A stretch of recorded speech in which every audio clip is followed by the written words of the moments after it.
오늘은 느헤미야 프로젝트 7번째 시간입니다. 오직 성벽 쌓는 일에만 헌신하다라고 하는 제목으로 하나님 말씀을 증거하겠습니다. 우리는 지난 주일 설교 말씀부터 또 특별 새벽 예배까지 계속해서 느헤미야 말씀을 보고 있습니다. 1장에서는 예루살렘 성벽이 무너지고 성문이 불탄 소식을 듣게 되었죠. 그때 느헤미야가 한 것은 수일 동안 울면서 또 밤을 새면서 금식하면서 하나님께 기도하게 되었습니다. 이 기도를 한 약 4개월 정도 하자 2장에 넘어가니까 아닥사스다 왕이 먼저 수심이 가득한 것을 보고 어찌된 영문인지 묻게 됩니다. 그러면서 느헤미야는 준비되었기 때문에 상황들을 다 설명하게 되죠. 그리고 나서 예루살렘으로 파송받게 됩니다. 약 1500km 정도의 거리를 간 느헤미야가 3일 정도 쉰 다음에 야간 순찰하게 됩니다. 성벽들을 구석구석 살펴보기 시작합니다. 3장 말씀에 보니까 이렇게 성벽을 다 순찰한 다음에 성벽을 쌓기 시작합니다. 3장의 핵심 키워드 중에 하나는 그 다음에 양문으로부터 시작해서 양문으로 성을 쌓거든요. 예배로부터 시작해서 예배로 끝나거든요. 또 대제사장부터 어린 아이까지 함께 성벽 쌓는 일에 마음을 모으게 됩니다. 그런데 4장 말씀에는 하나님의 일을 할 때 반대 세력이 있다는 것입니다. 산발락과 도비야와 게셈이라는 사람이 또 주도해서 또 동서남북의 사람들을 규합해서 반대 여론을 만들고 성벽 쌓지 못하도록 방해 공작을 벌이고 있습니다. 그때 느헤미야가 한 것은 한 손에는 무기를 들고 한 손에는 이제 일할 도구를 들고 그렇게 일을 하게 되는 것입니다. 또 경비병을 붙이면서 그렇게 일을 하게 됩니다. 오늘 5장 말씀에는요, 어쩌면 우리가 비전을 이루어 가는데 가장 치명적인 사건이 5장에 등장합니다. 하나님의 일은 비전이 있을 때 이루어집니다. 동의하시면 아멘 하시겠어요? 하나님의 일은 비전과 함께 이루어지는 거예요. 하나님의 일은요, 믿음이 있을 때 성취되는 것입니다. 그러니까 하나님의 일이 현실로 되기 위해서는 반드시 비전과 함께 가야 되고요, 믿음이 있어야 되는 것입니다. 비전도 없고 믿음도 없으면 하나님의 일은 이루어지지 않습니다. 아니요, 하나님의 일은 이루어지는데 우리를 통해서 이루어지지 않습니다. 다시 한번 선포합니다. 하나님의 일은 비전으로 이루어지는 거예요. 하나님의 일은 믿음으로 이루어지는 것입니다. 하나님의 일이 성취되는데 비전을 품는 사람, 믿음이 없는 사람을 통해서 하나님의 일이 성취된 적은 한 번도 없습니다.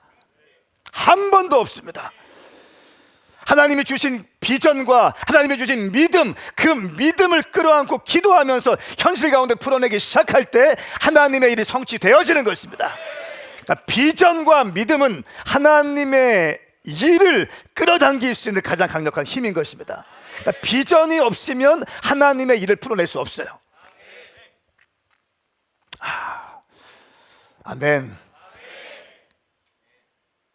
오늘 유튜브로 예배하시는 분들 가운데도 그 은혜가 있길 축복합니다. 당신이 말씀을 받을 때에, 또 줌으로 함께 하시는 분이 말씀을 받을 때에 하나님에 대한 비전과 믿음이 부어지기를 선포합니다. 비전과 믿음을 통해서만 하나님의 뜻이 성취됩니다. 이 땅에 수많은 사람들이 살고 있지만 비전이 없는 사람, 믿음이 없는 사람은 하나님의 뜻을 풀어내지 못합니다. 그냥 살아갈 수는 있습니다. 그냥 구원을 받을 수는 있어요. 근데 밥을 먹고 살 수는 있습니다. 생물학적인 삶을 살 수 있습니다. 그런데 하나님의 뜻을 이 땅 가운데 풀어내는 일은 감당하지 못할 것입니다. 왜냐하면 하나님의 뜻이라는 것은 눈에 보이는 게 아니에요. 눈에 보이지 않는 하나님의 비전과 하나님의 뜻을 이 땅 가운데 풀어내기 위해서는 하나님의 뜻을 먼저 받아내야 되고요, 그 뜻을 성취하고자 하는 비전이 부어져야 되고 믿음이 부어져야 되는 거예요. 이것은 반드시 열정을 통해서, 남들 하는 대로 둥둥둥 해서는 절대로 되지 않을 것입니다. 열정을 통해서 온 힘을 쏟을 때 하나님의 뜻이 비전과 믿음을 통해서 형성되어지는 것입니다. 그래서 비전이 없다면 아무 일도 할 수 없습니다. 믿음이 없으면요, 아무 일도 할 수 없습니다. 저는 비전이 없는 사람이 무슨 일을 하는 것을 본 적이 없어요. 믿음이 없는 사람이 어떤 역사를 만들어내는 걸 본 적이 없습니다. 비전을 품는 자들이 하나님의 뜻을 이루어내기 시작하는 거예요. 믿음으로 이글이글거리는 사람들이 뭔가 사고를 치고 역사를 만들어내기 시작하는 것입니다. 이 열망이 있는 사람들.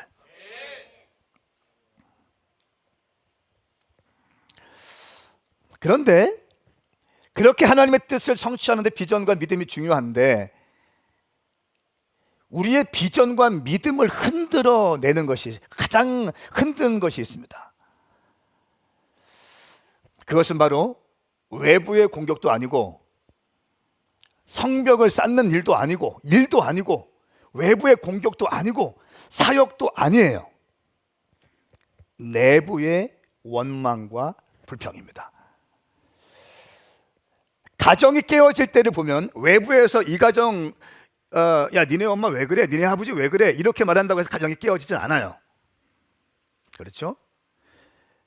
남편과 아내가 서로 원망하고 불평하면서, 원망과 불평의 근원이 뭔지 아세요? 책임 전가예요. 원망할 때는 책임 전가가 있어요.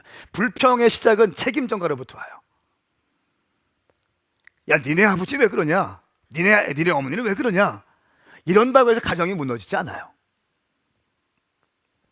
남편이 아내에게 당신 때문이야, 아내가 당신 때문이야, 서로 원망하고 불평하고 책임 전가할 때 가정은 깨어지게 되는 거예요.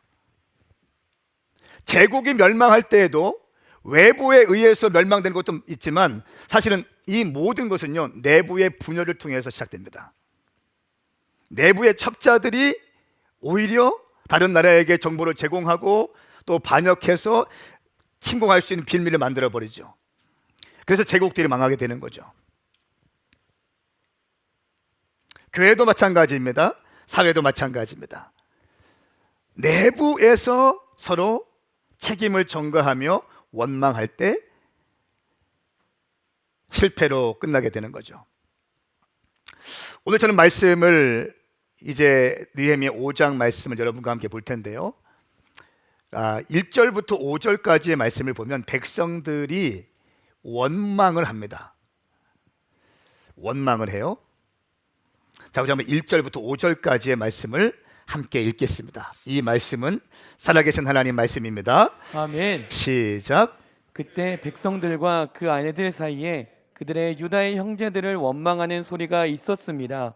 어떤 사람은 우리에게 자녀가 많다, 우리의 자녀를 비롯해서 많은 식구가 먹고 살기 위해서는 곡식을 얻어야 한다라고 말했고, 또 어떤 사람은 우리는 기근 동안 곡식을 얻기 위해 우리 밭과 우리 포도원과 우리의 집을 저당 잡혔다라고 말했으며, 또 어떤 사람은 이렇게 말했습니다.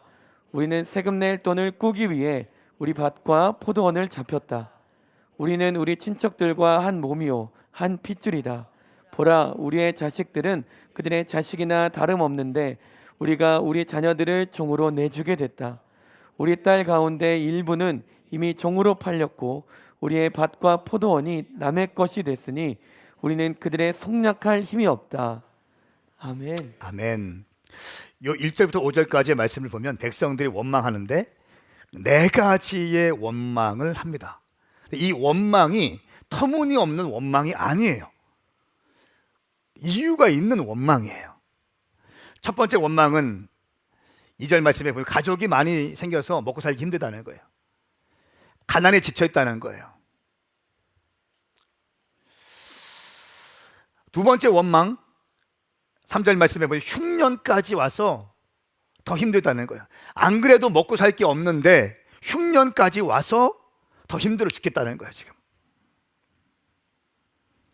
4절 말씀에 보면 세 번째 원망이 나오는데요, 세금 낼 돈을 꾸기 위해서 우리 밭과 포도원을 잡혔다. 세금 낼 돈도 없다는 거예요. 이 세금은 어디에게 바치는 세금입니까? 메대와 바사, 페르시아 제국에게 바치는 그런 세금이잖아요. 그 당시에 이스라엘 백성들은 페르시아 제국의 속국이었기 때문에 이 세금을 바칠 돈도 없다. 세 번째, 네 번째 원망입니다. 5절 말씀 보니까 이스라엘 민족들 중에 귀족들이 같은 민족들을 억압하고 착취해서 고리대금을 한다는 거예요. 네 가지의 원망이 나오는데 가만히 보세요. 이 원망에 다 설득력이 있습니까? 없습니까? 이유가 있어요? 없어요? 이유 있는 원망이에요. 근데 이 원망을 보고 나서 느헤미야가 한 행동이 뭔지 아세요? 자, 먼저 화부터 냅니다. 아멘 하세요. 자, 6절 말씀 하니까 시작.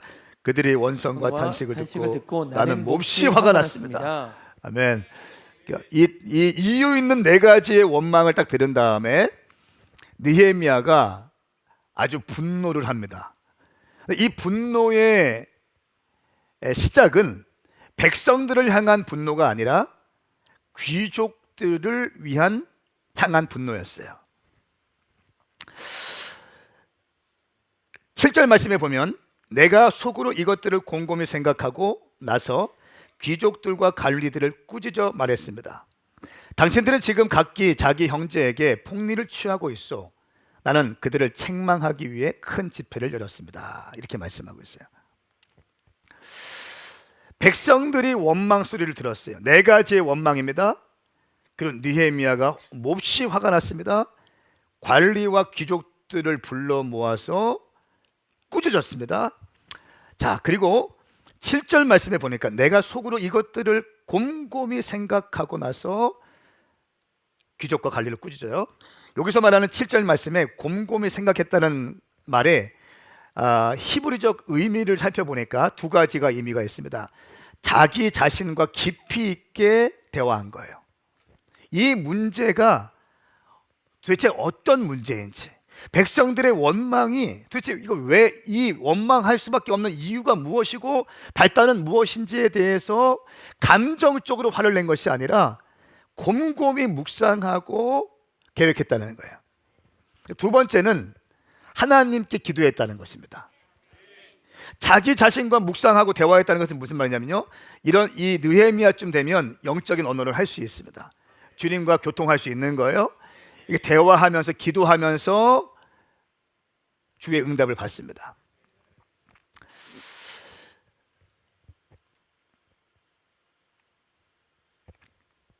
그러면서 이 네 가지 원망을 해결하기 위해서 준비하는데 느헤미야가 여기서 사실은 해결할 수 있는 건 많지 않습니다.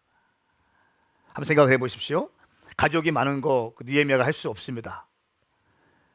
또 흉년 온 거 이건 자연재해예요. 인력으로 안 되는 겁니다. 세 번째, 페르시아의 세금을 조공 바치는 거 이거 끊으면은 그냥 나라가 문 닫게 되는 겁니다. 안 되죠. 느헤미야가 할 수 없는 거잖아요. 느헤미야가 할 수 있는 걸 보니까 유대 민족들의 관리와 귀족들이 안 그래도 힘들어서 어렵게 살고 있는 백성들에게 고리대금을 뜯어가는 거예요. 착취하는 것입니다.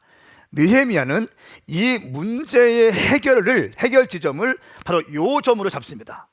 그리고 귀족과 관리들을 불러 모아서 큰 집회를 열고 대대적인 회개 집회를 하게 되는 겁니다.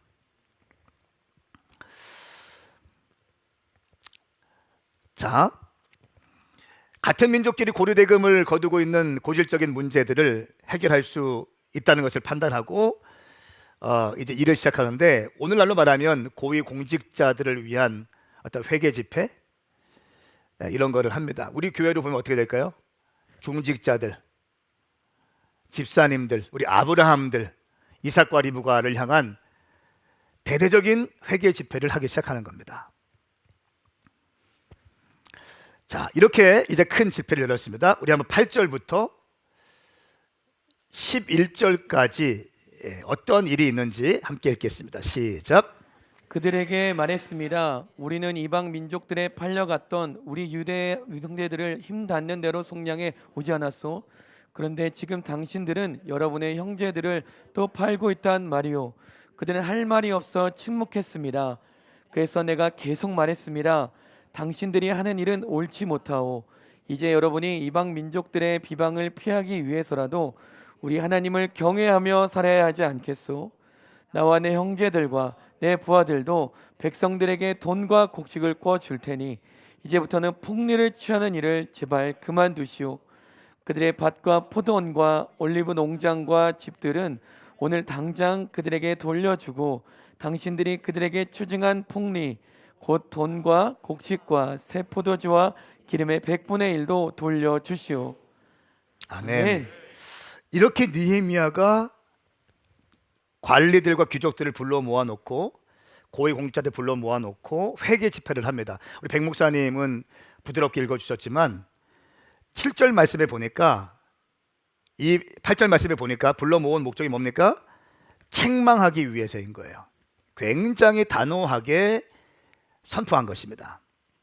7절 말씀에 보니까 그들을 책망하기 위해서 큰 집회를 열었습니다. 한마디로 말하면 지금 이 시국에 백성들에게 그렇게 고리대금해서 뜯어가면 어떡하냐?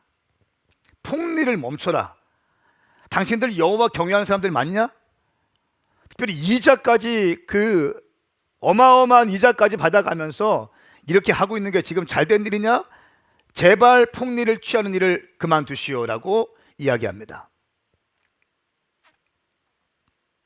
당신들이 그들에게 추징한 폭리, 돈과 곡식과 새 포도주와 기름의 100분의 1도 돌려주시오. 다 뱉어놓으라는 것입니다. 당신 거 아닌데 당신의 힘으로 그렇게 했으니까 다 뱉어놓으라는 것입니다. 여러분, 느헤미야가 보세요. 이 느헤미야가 페르시아의 술 맡은 간원장으로 있다가 아닥사스다 왕에게 신뢰를 받는 아주 최측근이었지 않습니까? 그리고 예루살렘이 성벽이 무너지고 성문이 불탄 것을 들었고 금식하며 기도하며 철야했어요. 4개월 동안 기도한 다음에 왕 앞에 섰을 때 자연스럽게 문이 열렸습니다. 그리고 오게 되었죠. 그리고 오면서 다시 기도하면서 성벽을 순찰하게 되었어요. 성벽 순찰한 다음에 이제 추진력을 가지고 성벽 재건을 하기 시작합니다. 그때 저항이 쫙 옵니다. 요 문제가 일단락 되기 시작하니까 물론 뒤에 또 오지만 내부에서 부글부글 원망들이 일어나기 시작하는 거예요. 사람들 눈빛을 보니까 눈빛이 원망으로 가득해. 그 눈을 보면 알아요. 어떤 분이 저를 볼 때 원망이 가득한 눈으로 본다면 전 너무 슬플 것 같아. 아직까지 한 번도 그런 경우는 없습니다. 그러니까 원망의 눈으로 다 이렇게 원망과 불평이 가득한 거예요. 뭔가 성벽 재건을 위한 놀라운 비전을 가지고 달려가고 있는데 비전과 믿음을 통해서 막 치고 나가고 있는데 이 안에서 원망과 불평이 부글부글 끓어오기 시작하는 거예요. 느헤미야 판단합니다. 내가 할 수 있는 일이 무엇인가를 판단합니다. 흉년 내가 할 수 있는 일이 아니다. 페르시아 세금주로 내가 할 수 있는 일 아니다. 사람들이 많이 몰려오는 내가 할 수 있는 일 아니다. 내가 할 수 있는 일은 폭리를 취하는 거 막는 것이다. 요 지점에 대해서 자기가 예루살렘 총독으로서의 역할을 감당하기 시작하는 겁니다. 그런데 아직 리더십이 확보되지 전입니다. 그렇기 때문에 조심스러울 거예요. 그러니까 리더십이 인정받기 위해서는 스킨십이 필요하잖아요. 허니문 기간이 필요해요. 그런데 아직 허니문 기간도 지나지 않고 지금 비전을 위해서 다 대가 지불하고 헌신하고 수고하고 희생해야 되는 그런 시기에 느헤미야는 결단합니다. 그냥 지나칠 수 없다. 요 문제를 뽑지 않으면 하나님의 비전은 성취되지 않는다. 요 문제를 뿌리 뽑지 않으면 성벽 재건은 되지 않는다라고 결단하고 그는 과감하게 관리와 귀족들을 불러 모아서 아주 단호하게 책망합니다. 그러니까 느헤미야의 결단력. 그러니까 스트라이크 일으키고 한두 명 이런 사람들이 규합해서 치고 들어오면 힘들잖아요. 그런데 느헤미야가 어떻게 이렇게 이것이 가능하겠는가? 느헤미야는 이거 봤어요. 누가 했느냐가 중요한 것이 아니라 무엇을 했느냐를 봤어요. 그러니까 우리가 어떤 일을 할 때 누가 이 일을 했느냐를 보면 인간적인 정 때문에, 그 사람의 포지션 때문에 말하기 애매할 때가 있어요. 그런데 무엇을 했느냐에 집중하면 정확히 얘기할 수 있는 거예요. 할렐루야. 여러분, 제가 우리 박경호 권사님이 폭리를 취했어. 박범규한테 돈을 뜯어냈어. 제가 우리 박경호 권사님이 최근에 권사님 되셨는데 항존직인데, 이거 말하면 옆에 있는 이복순 집사님한테 또 이렇게 쫑알쫑알 할 거고, 이복순 집사님 미용실 하시니까 미용실은 손님들한테 또 다 소문날 거고, 이렇게 하면은 이게 리더십이 돌아갑니까 안 돌아갑니까? 안 돌아가죠. 박경호 권사님이 박범규한테 폭리를 취했느냐 했느냐가 중요한 게 아니라, 박경호 권사님 했는 게 중요한 게 아니라 폭리를 취한 게 중요한 거예요. 할렐루야. 이해되십니까? 그러니까 리더십은 이것을 정리할 수 있어야 되는 거예요. 이것이 미슈파트와 체다카라는 거예요. 아멘. 크게 하십시다. 이것이 미슈파트와 체다카인 거예요. 사사로운 문제 때문에 할 말을 하지 못하면 아무 일도 안 됩니다. 사랑하는 여러분, 주의 종들이 여러분에게 바이블 멘토링을 하고 여러분 사랑해서 하는 말이 있다면 받으십시오. 받으셔야 삽니다. 받으셔야 삽니다. 말씀으로부터 기도하면서 감정적이지 않고 말씀으로 여러분들을 사랑으로 권면한다면 받으셔야 됩니다. 할렐루야. 이것이 성도들의 윤택한 신앙생활하는 비결인 것입니다. 근데 많은 주의 종들이 이거 못합니다. 이거 못해요.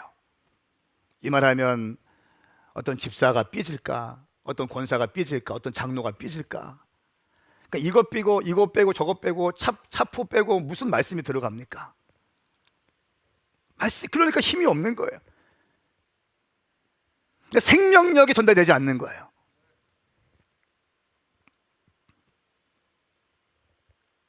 느헤미야가 관리와 귀족들을 불러 모아서, 쟁쟁한 사람들 아니겠어요?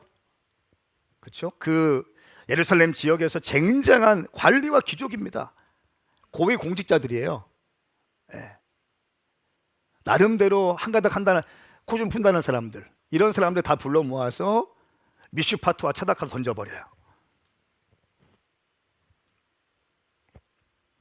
자, 11절 말씀 보세요.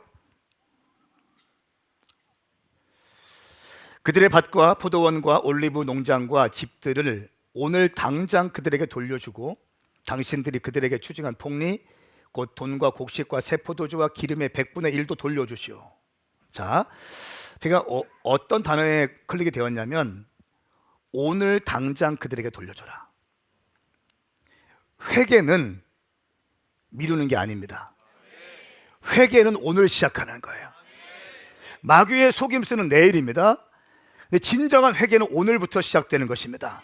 오늘 당장 돌려주는 것입니다. 오늘이 회개의 법칙인 것입니다. 내일부터 하는 것은 마귀의 소리예요. 예배도 마찬가지예요. 오늘부터 예배 드리는 거예요. 기도 내일부터, 아니요, 오늘부터 하는 것입니다. 헌금 생활 오늘부터 하는 것입니다. 봉사 오늘부터 하는 거예요. 내일부터 하는 것이 아닙니다. 우리가 내일이라는 말에 한두 번 속았습니까? 아니요, 오늘 하는 것입니다.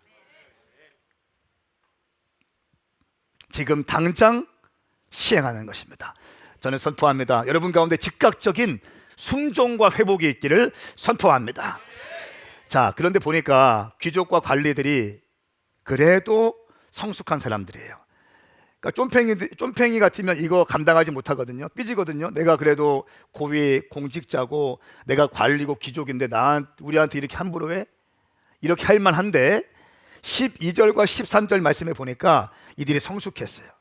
하나님의 말씀을 말씀으로 받아낼 수 있었어요. 자, 이런 은혜가 우리 가운데 있기를 축복합니다. 자, 갑니다. 시작. 그들이 말했습니다. 우리는 돌려주고 그들에게서 아무것도 받지 않겠습니다. 말씀하신 대로 다 준행하겠습니다. 그래서 내가 제사장들을 불렀고 귀족들과 관리들로 하여금 약속대로 하겠다고 맹세를 시켰습니다. 나는 또한 내 주머니를 털어 보이면서 말했습니다. 이 약속을 지키지 않는 사람은 하나님께서 이런 식으로 그 집과 재산을 털어버실 것이요, 그런 사람은 털리고 털려서 마침내 빈털터리가 될 것이요. 이 말에 모든 회중이 아멘하고 여호와를 찬양했습니다. 그 다음 백성들은 약속을 이행했습니다. 아멘. 아멘. 이들이 성숙했어요. 성숙하니까 어떻게 합니까? 느헤미야의 이런 책망 앞에 순종하고 회개하기 시작합니다. 오늘 당장 돌려주기로 결정합니다. 느헤미야는 아주 촘촘한 사람이에요. 그냥 허술한 사람이 아닙니다. 그래서 12절 하반절에 보니까 내가 제사장들을 불렀고 귀족들과 관리들로 하여금 약속대로 하겠다고 맹세시켰습니다. 그러니까 제사장들을 불러놓고 이 관리와 귀족들 당장 돌려주겠습니다 말했는데 제사장 앞에서 맹세를 시켜버리는 거예요.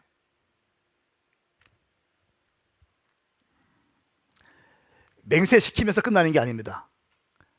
또 예언적인 행동을 합니다. 13절 말씀에 나는 또한 내 주머니를 털어 보이면서 말했습니다. 이 약속을 지키지 않는 사람은 하나님께서 이런 식으로 그 집과 재산을 털어버리실 것이고 그런 사람들은 털려서 마침내 빈털터리가 될 것이요. 저보다 더 김 권사님 저보다 더 징하죠. 나는 이렇게 한 적 없잖아. 나 한 번 두 번 얘기하고 그냥 귀찮아서 끝인데 느헤미야 보세요. 털려서 빈털터리 보여주면서 털려서 마침내 빈털터리가 될 것입니다. 남아있는 게 없을 것입니다.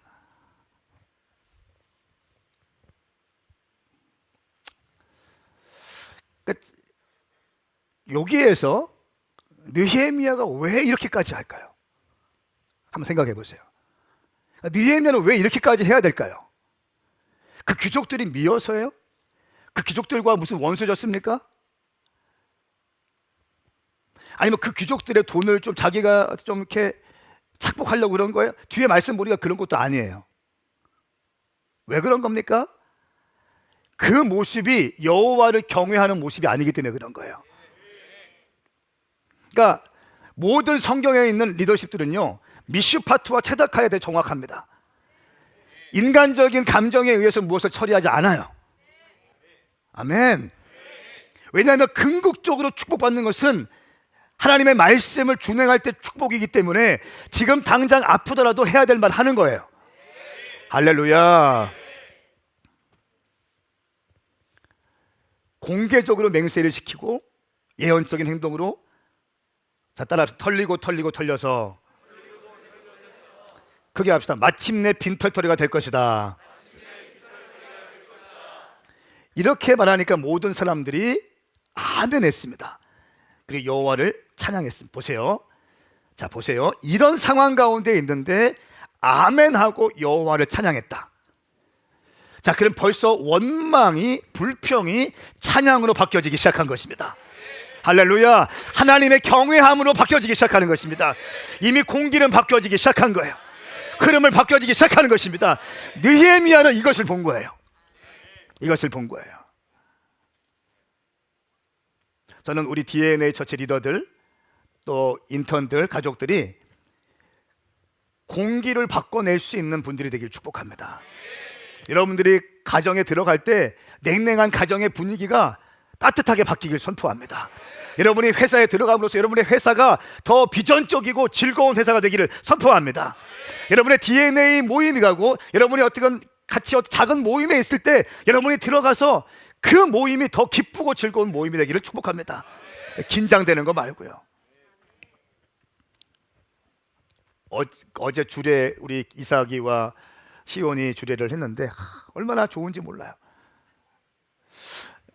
또 저것들 저 부부들은 이제 벌써 이삭과 리브가 됐어요.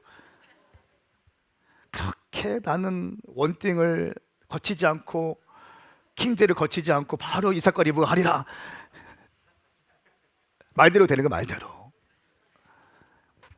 그런데 또 제가 송진수 목사, 김미정 사모 주례할 때랑 이 사람들이 결혼할 때랑 또 다르더라고요. 벌써 여유가 있더라고요. 여유가 있고 뭐 신부 입장하는데 보통 경직돼 가지고 이렇게 막 이렇게 가잖아요. 네, 할 거 다 해. 지들끼리 웃으면서 눈 마주치면서. 제가 결혼식을 주례하고 2층에 카페가 있어서 저희 사역자 내일 오늘이죠. 전주 오메가 2주년 감사 예배여서 사역자들 다 같이 차 한잔 마시면서 우리 이렇게 이제 오늘 어떻게 할 것인가에 대해서 좀 얘기를 했어요. 좀 컨펌 받고 했는데 우리 권사님들 몇 분이 쭉 오시면서 또 이제 저 옆에서 또 차를 드시더라고요. 근데 그 모습이 너무 좋더라고요. 그냥 무슨 말 하는지 안 들리지만 그냥 그 모습이 따뜻하고 즐겁고, 오늘 커피는 우리 거 냈어요. 근데 그 모습이 너무 좋더라고요. 긴장이 없고 즐겁고. 어제 서울에 어떤 가수가 콘서트가 있어가지고 대기실 가서, 유명 가수인데 첫 단독 콘서트를 해서 초대권을 줬어요. 그래서 가서 또 대기실에 축복해주고 기도해주고 또 응원해줬어요. 그리고 나서 또 한 11시 반 정도 되니까 교회에 와서 보니까 차광철 집사님이 또 막 기도하고 있더라고. 거기 그 자리에서 막 핸드폰 안 보고 기도하고 있더라고요. 황 집사님도 같이 부부가 와서 막 기도하고 있고, 그 모습을 보는데 얼마나 좋은지, 얼마나 감사한지. 할렐루야.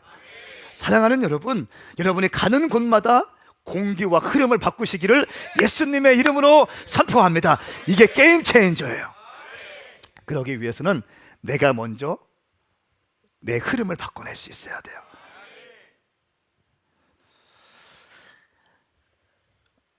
(14절부터) (18절까지) 말씀을 보면 느헤미야의 진짜 리더십이 등장합니다. 청렴 결백한 느헤미야의 리더십이 등장합니다. 우리 14절부터 18절까지 말씀 함께 읽겠습니다. 시작. 나는 유다 땅 총독으로 임명되던 해 곧 아닥사스다 왕 20년부터 32년까지 12년 동안 총독으로 있었지만 나와 내 형제들은 총독의 몫으로 나오는 녹을 먹지 않았습니다. 그러나 내 앞에 있었던 총독들은 백성들에게 힘겨운 세금을 물리고 음식과 포도주뿐 아니라 은 40세겔을 갈취했습니다. 심지어 총독들 밑에 있는 사람들도 백성들을 착취했습니다. 그러나 나는 하나님을 경외하였으므로 그런 짓을 하지 않았습니다. 나는 딱 한쪽도 사지 않고 오직 이 성벽을 쌓는 일에만 헌신했고 내 부하들 역시 성벽 쌓는 일에만 마음을 썼습니다. 또한 150명의 유다 사람과 관리들이 내 상에서 음식을 먹었고 또 주변 나라에서 우리를 찾아온 이방 민족들도 함께 먹었으므로 날마다 나를 위해 황소 1마리와 좋은 양 6마리, 닭 여러 마리, 그리고 10일에 한 번은 온갖 종류의 포도주도 풍성하게 마련했습니다. 이 모든 것에도 불구하고 나는 총독의 몫으로 나오는 음식을 요구하지 않았습니다. 왜냐하면 이런 요구가 백성들에게 큰 짐이 됐기 때문입니다. 아멘. 아멘. 느헤미야의 리더십이 정말 많이 있지만 느헤미야의 리더십 가운데 정말 핵이라고 볼 수 있습니다. 청렴 결백하고 솔선수범합니다. 14절 말씀 보니까 아닥사스다 왕 20년부터 32년까지 12년 동안 총독으로 있을 때 총독의 녹을 먹지 않았습니다. 나와 내 형제들은 총독의 몫으로 나오는 녹을 먹지 않았습니다. 그러니까 자비량으로 느헤미야가 이 사역을 풀기 시작합니다. 또 두 번째는 15절부터 16절까지에는 하나님을 경외함으로 그 당시에 그 위에 선임 총독들이 저질렀던 만행을 되풀이하지 않습니다. 은 40세겔을 그들은 갈취했다고 해요. 내 앞에 있던 총독들은 백성들에게 힘겨운 세금을 물리고 음식과 포도주뿐 아니라 은 40세겔을 갈취했습니다. 심지어 총독들 밑에 있는 사람들도 백성들을 착취했습니다. 그러니까 총독도 착취하고 총독 밑에 있는 동사무소 직원까지 다 삥 뜯는 겁니다. 그러니까 고위 공무원뿐 아니라 그냥 뭐 동사무소 직원까지 해서 모든 그냥 이 공무원들이 어떻게 하든지 백성들을 다 이렇게 뜯어내는 거예요. 근데 은 40세겔을 갈취했다고 나와 있어요. 전임 총독들이요. 매튜 헨리 그 주석에 보니까 이렇게 나옵니다. 은 40세겔의 분량은 그 당시 약 1700년대 이 매튜 헨리가 있었는데 그 당시로 따져 보니까 매일 5파운드의 세금을 걷는 겁니다. 매일 5파운드의 세금을 징수해서 이거를 환산해 보니까 현대 금액으로 보면 매일 하루에 25,000원에서 35,000원, 약 3만 원 정도의 세금을 백성들에게 또 받는 거예요. 그러니까 앞에서 가나안이 왔고 흉년이 왔고 페르시아 제국에 세금 바치고 다 하고 있는데 또 은 40세겔, 약 하루에 3만 원 정도의 세금을 총독이 개인에게 받아가는 겁니다. 그러니까 이거를 1년이면 한 명에 약 1,100만 원에서 1,280만 원 한 명당. 근데 그 당시에 예루살렘에 머무는 백성의 수가 약 5만 명 정도로 추산합니다. 5만 명이 있었는데 그 5만 명 가운데 노예나 이런 사람들 다 빼고 세금을 낼 수 있는 사람들이 1만 명이라고 가정했을 때 한 해에 추징되어지는 이 금액이 약 1천억 원. 1천억 원의 재정을 총독들이 가져가는 거예요. 이거 어마어마한 폭리를 취하는 겁니다. 그러니까 완전히 썩은 겁니다. 이런 것들을 느헤미야가 그 전임 총독들은 했었는데 느헤미야가 그렇게 하지 않는다는 겁니다. 할렐루야.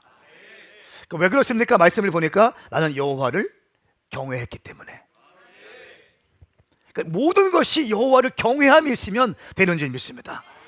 여러분, 우리가 내 사사로운 이익을 위해 뛰는 것이 아니라 여호와를 경외함으로 결정하시기를 축복합니다. 여러분의 모든 선택의 기준은요, 여호와를 경외함으로 선택하셔야 됩니다. 내 기분과 감정에 의해서 결정되어지고 선택되어지는 것이 아니라 여호와를 경외함으로, 하나님을 두려워하고 하나님을 사랑하고 하나님을 자랑하는 마음으로 결정하시면 후회가 없을 것입니다. 할렐루야.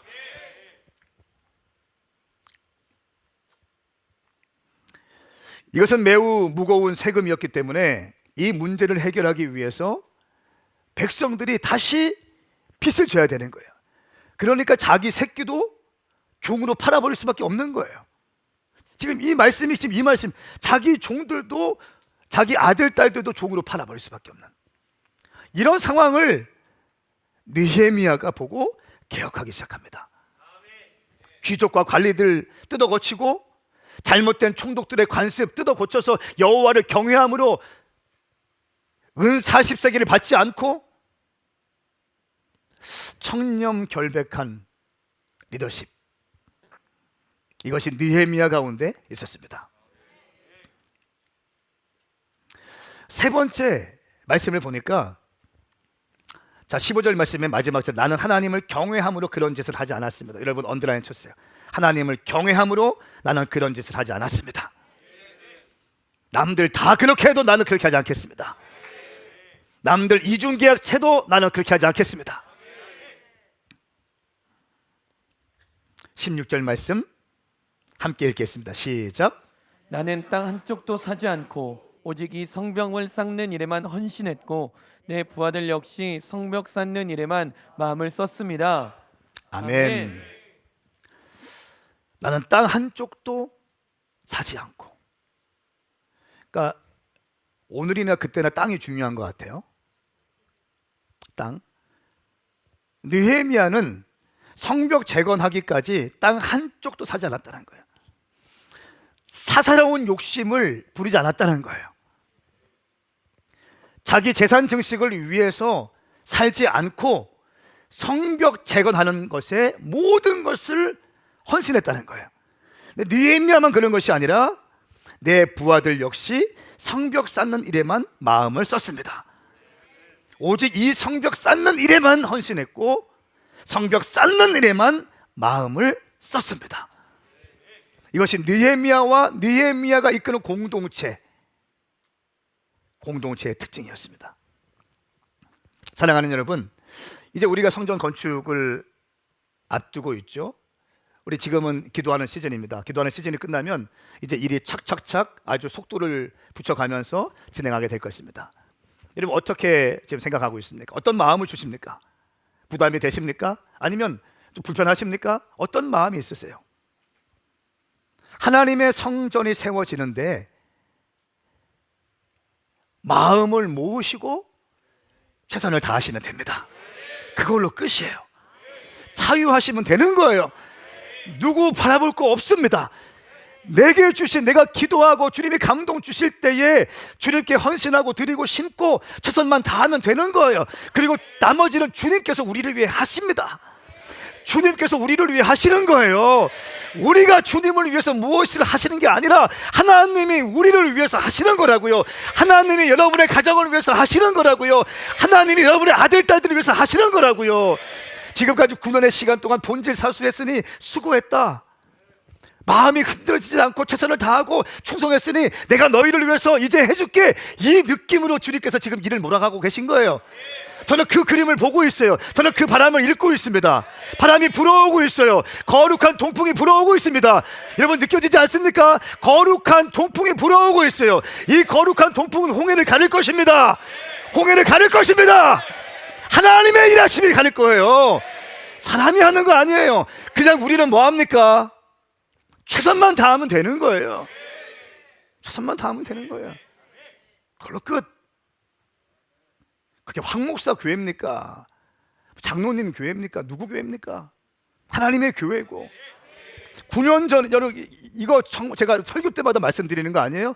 9년 전에 우리 오맹학 교회가 개척되어졌을 때 그 땅에 나왔는데 아무도 못 건드렸다고요. 제가 이영호 목사님께 제가 늘 목사님 저희도 교회 센터처치 해야 되는데 목사님 기도해 주세요. 늘 하시는 말씀이 황 목사 황 목사 황 목사 오맹학교에서 준비한 게 있을 거예요. 니들을 위해서 준비하는 것이 뭘 준비하시겠어? 반드시 있을 거라고. 저는 속으로 그래도 진짜 준비해 놓으셨잖아요. 진짜 제가 그 센터처치에 대한 마음 나눌 때마다 늘 하시는 말씀이 오메가를 위해서 준비해 놓은 게 있다. 걱정하지 말라고. 그리고 또 한 가지, 때가 되면 주실 거야. 때가 되면 주실 거야. 동의하시면 아멘 하세요. 여러분 이거 하나님의 사인 아닙니까? 하나님이 일하시고 있다는 사인인 것입니다. 그러므로 부담 갖지 말고 마음을 모아서 최선만 다하시면 되는 겁니다. 하나님의 거룩한 동풍은 흐르고 있습니다. 따라서 하나님의 거룩한 동풍이 이미 일어나기 시작했습니다. 홍해를 가릴 것입니다. 동의하시면 아멘 하십시오. 오직 이 성벽을 쌓는 일에만 헌신했고 내 부하들 역시 성벽 쌓는 일에만 마음을 썼다. 저는 이 말씀을 묵상할 때 이런 좀 이렇게 감동이 있었어요. 우리가 성전을 세우기 전까지 이렇게 하면 어떨까요? 이 말씀을 딱 붙들고 땅 한 평 사지 않고, 그렇죠? 땅 한 평 사지 않고 성벽 쌓는 일에만 헌신하겠다. 그러니까 먹을 것까지 막 다 갖다 바치라는 게 아니에요. 재산 증식을 위해서 막 노력하고 이것이 아니라 하나님의 성벽이 세워지는 데 헌신하면 어떨까요? 아멘. 여러분이 먹을 거 드시고 다 할 거 하세요. 근데 여러분의 재산을 증식하기 위해서 애쓰고 씨름하고 이런 것들을 포기하고 그때만큼이라도 성전이 세워지기까지 우리가 마음을 성벽 쌓는 일에 마음을 쏟으면 어떨까요? 성벽이 세워지는데 마음을 들이면 어떨까요? 이 일을 위해서 헌신하면 어떨까요? 할렐루야. 주님이 기뻐하지 않겠습니까? 주님이 기뻐하실 것입니다. 주님이 기뻐하실 것이에요. 예, 그럼요. 주님이 기뻐하시죠. 그러니까 주님은 여러분들이 막 가난하게 어렵게 손가락 빨면서 살기를 원치 않으세요. 저는 그거 분명히 믿고 있어요. 우리 주님 부유하신 분이거든요. 우리 주님 부유하신 분이세요. 부유하신 분이세요. 어느 과정을 통해서 어느 시즌 동안 연단할 때가 있겠지만 주님 여러분 행복하게 원하시고 좋은 음식 먹기 원하시고, 예, 그럼요. 그런데 이 말씀을 그냥 붙들고, 이 말씀을 문자적으로 붙들고 맥락적으로 이 말씀을 테이크해서 오직 이 성벽을 쌓는 일에만 헌신했고, 내 부하들 역시 성벽 쌓는 일에만 마음을 썼습니다. 땅 한쪽 사지 않고, 내 개인적인 재산 증식시키지 않고, 내가 돈을 더 벌기 위해서 애쓰지 않고, 하나님 나라 위해서 성전이 세워지는데 내 재정을 드리면 어떨까요? 주님께서 기뻐하실 것입니다. 그리고 그 헌신들, 그 수고들 받으실 줄 믿습니다. 19절 말씀 함께 읽고 우리 같이 기도했으면 좋겠습니다. 시작. 하나님이여, 제가 이 백성들을 위해 한 선한 일을 기억하시고 은혜를 베풀어 주소서. 아멘. 아멘. 느헤미야가 자신 있게 주님께 기도합니다. 내가 12년 동안 녹도 먹지 않았습니다. 내가 어떻게 살았는지 주님 아시죠? 주님, 내가 백성들을 위해 살았습니다. 관리들, 귀족들 불러 모아서 고리대금 다 끊어내고, 전임 총독들이 했던 악행들, 은 40세겔 어마어마한 폭리 취했던 거 다 끊어내고, 내 땅 한 평 사지 않고 내가 주님께 진실되게 마음을 올려드렸던, 헌신했던 일들을 기억해 주시옵소서. 그리고 은혜를 베풀어 주십시오. 느헤미야의 리더십의 핵심은요, 세상에서의 성공이 아니었어요. 하나님의 은혜를 구하는 리더십이었어요. 하나님의 은혜를 구하기 위해서는 여호와를 경외함이 있어야 되죠. 여호와를 경외함이 있는 자들 가운데 하나님의 은혜가 부어지는 거예요.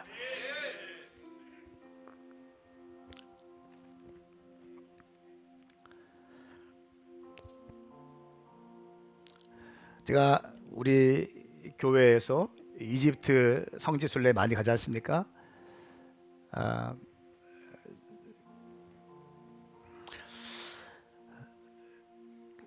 이집트에 갔을 때 한 2, 3년 전에 갔다 왔는데요. 거기 통굴, 그 이집트 동굴 교회가 있습니다. 무카탐 교회가 있죠. 거기는 쓰레기 마을로 아주 유명합니다. 거리마다 온통 쓰레기로 가득해요. 냄새 나서 지나갈 수가 없어요. 냄새 나서. 근데 거기에서 예수 믿는 사람들은 그쪽으로 쫓겨나서 그 모카탐 쓰레기 마을에 살고 있는데, 쓰레기를 주워서 그 쓰레기를 분리수거해서 생계를 유지하는 겁니다. 근데 이 사람들이 예수 믿기 때문에, 콥틱교를 믿기 때문에, 정교회를 믿기 때문에 그렇게 고난을 받고 있는데, 자기들은 그렇다 치더라도 자기 아들, 딸들까지 거기서 생활하게 하는 거예요. 냄새나는, 여러분, 저도 아이를 키우고 있는데요, 누가 자기 자식을 쓰레기 더미 위에서 키우기 원합니까? 다 좋은 환경 가운데 키우기 원하죠. 근데 이 콥틱 크리스찬들은 예수님 믿기 때문에 그쪽으로 모이게 되고 쓰레기를 주워서 분리수거하면서 생계를 유지하게 됩니다. 근데 이 사람들이 그 어려운 가정에, 그 어려운 힘든 상황 가운데 쓰레기를 되팔아 생계를 유지하면서도 교회를 세웠습니다. 그 교회를 세웠는데 모카탐 교회를 세웁니다. 크고 하얀 돌산에 파인 곳에 예배 장소를 만드는데 약 15,000명이 수용한 그런 교회를 졌어요. 동굴교회를 졌습니다. 동굴교회. 그러니까 주의 수여 옷이 없어서라는 문구가 딱 써 있고요. 저기 가서 우리 같이 이집트 아웃리치 했던 팀들이 함께 기도하고 예배했거든요. 15,000명이 들어가는 동굴교회를 세웠어요. 중동에서 가장 큰 교회입니다. 그 무슬림 한복판에서 쓰레기 팔면서 생계했던 그 사람들이 그 돈을 모아서 모카탐 교회를 세웠어요. 하나님의 교회는 돈 많은 사람 뭐 이렇게 세워지는 게 아니라 자원하는 심령이 있는 주님을 사랑하는 사람들이 옥합을 깨뜨려지면서 세워지는 거예요. 할렐루야. 갈 때마다 한 3번 가봤는데 갈 때마다 은혜가 있는 거예요. 그 간증을 들으면 그렇게 은혜가 있는 거예요. 사랑하는 여러분, 오늘 느헤미야 말씀, 내부에 원망과 불평이 있었습니다. 느헤미야가 이것을 기가 막히게 해결합니다. 그리고 관리와 귀족들을 책망하고 잘못된 관습들을 끊어내면서 영적으로 하나가 딱 되게 합니다. 그리고 모든 백성들에게 성벽 재건의 열망을 불어넣습니다. 21일 다니엘 프로젝트를 지금 진행하고 있습니다. 일주일 동안 참 많은 분들이 헌신하셨어요. 또 특세가 진행됩니다. 여러분, 기도의 무릎을 꿇지 못하신 분 계시다면 기도의 무릎을 꿇어 보십시오. 새벽을 깨우지 못하는 분이 계시다면 새벽을 깨워 보십시오. 기도에 힘써 보십시오. 아멘 하실까요? 기도에 힘을 쓰세요. 기도하지 않으니까 마음이 흔들리는 거예요. 기도하지 않으니까 하나님의 사랑이 희미하게 보이는 거예요. 여러분, 저 같은 목사도요, 하루 이틀 기도하지 않으면 영이 혼미해집니다. 혼적인 선택을 하게 돼요. 영적인 선택 못합니다. 늘 말씀과 있고 늘 믿음의 사람들과 교제하는데도 제 자신이 주님 앞에서 무릎 꿇지 않으면 시시각각으로 밀려오는 내 감정들 처리 못하겠더라고요. 여러분, 가능하시겠어요? 여러분들 저보다 더 기도 많이 하십니까? 더 많은 말씀을 보십니까? 더 많은 믿음의 교제를 하십니까? 기도하지 않으면 영의 사람이 아니라 혼의 사람이 됩니다. 어제 기도했다고 얘기하지 마십시오. 지금 기도하셔야 됩니다. 지금 기도하는 시간이에요. 할렐루야. 남은 2주간, 특별히 이번 주는 고난주간입니다. 거룩하게 주님께 시간을 구별해서 올려드리십시오. 거룩하게 시간을 잘라서 드리십시오. 여러분의 마음을 주님께 올려드리셔야 됩니다. 이번 한 주간 릴레이로 금식하면서 특별 새벽 부흥 집회 현장에 나오실 수 있는 분은 나오셔서 기도하십시오. 힘을 줘서 기도할 때 주님께서 놀랍게 일하실 줄 믿습니다. 함께 일어나시겠습니다.